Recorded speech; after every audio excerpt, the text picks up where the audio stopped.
Hello everyone, my name is Ali Aliyev and my other teammates are Juan Bensadon and Filippo Momonte. We are Team 21 and today I'm going to present you our project Music Genre Classification. First, I would like to talk about the problem itself that we aim to solve during the project. The problem that we worked on is music genre classification using Chroma features. This is a subset of music classification, and there are three main reasons why we decided to work on it. In the first place, the large amount of music that is uploaded to the internet every day, several tons of thousands of songs, means that there are very real need for automatic classification of the songs. Secondly, this is a problem that doesn't have any open source solutions with good accuracy. And finally, many of the solutions require pre-processing of the music using other machine learning techniques to obtain data, which makes the whole process less reliable. Chroma features can be directly extracted from the audio file itself. There are many ways to face the problem, but Chroma feature extraction is the one that is not too explored.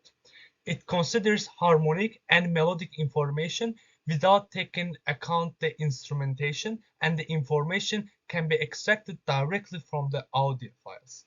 Classification using this information has reached a maximum accuracy of around 30%. So our goal is to exceed this accuracy. We can see in this image an example of what a chroma feature looks like when it's plotted. Secondly, I would like to talk about image generation and pre-processing steps. The original dataset contained chroma features formatted as NumPy arrays. We created the actual pictures and labeled them. Later, we observed that the shape of the NumPy arrays from the dataset were irregular. Therefore, we sliced them so that every picture was generated by a 300 by 12 matrix. Now, I would like to talk about our experiments. First of all, we defined our first CNN model, trained it, and tested its accuracy. Unfortunately, the results on the testset was not high, around only 10% accuracy. Therefore, before improving the model, we decided to do certain things that can improve the accuracy. First, we thought that since our dataset is small, improving its quality was very important. So we removed unnecessary information from the pictures. Later, we noticed that the width of the pictures might affect our result, as the repetition of certain colors might negatively affect the model. Therefore, we decided to reduce every horizontal line to a size of 1 pixel. Our next experiment was on KNN model. We trained different KNN models and find out that out of all of them, k equals to 6 gave the best accuracy of 17.39%. Even though it was much better than our initial CNN model, it was still not good enough. Therefore, we decided to work on CNN models and improve them. Later, we decided to use transfer learning in order to improve our accuracy. So we stacked our CNN on the top of ResNet 18, which increased our model accuracy effectively.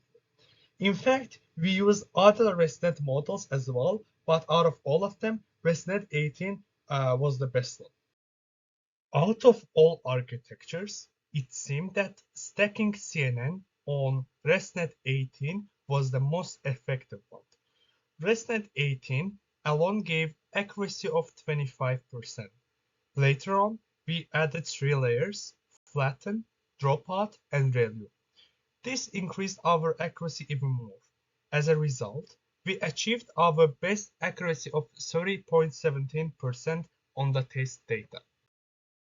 In addition, we created our own website to evaluate. It was a simple but responsive web page. We allow the users to input a song as a WAV file to get its genre. For the backend, we used Flask, which is a Python library. Using it, we loaded the pre-trained weights and the model. It generated a Chroma features based on the image of the song. Later, it evaluates our models on the images. Lastly, as an output, it results a prediction about the genre. In the fourth and last section, I will talk about what we have learned through the project. There are three major things that we learned from the project. First of all, we realized that the dataset has a huge importance, more than we previously thought. Even though architecture is also an important part of the project, we think that major reason of not having very high accuracy in our case was the lack of dataset. Because after certain accuracy, it never increased further. Secondly, we learned that model architecture is an important part of the project. In fact, it is hard to guess the result of the architecture before applying it. In fact, by applying different architectures, we observed the difference and chose the best one. Lastly, we learned that sometimes we need to step back from the model itself and analyze other things. For our case, by looking at our input, we figured out that inputs can be modified further for making it simpler to train. Thank you for watching our presentation. We hope that you enjoyed it.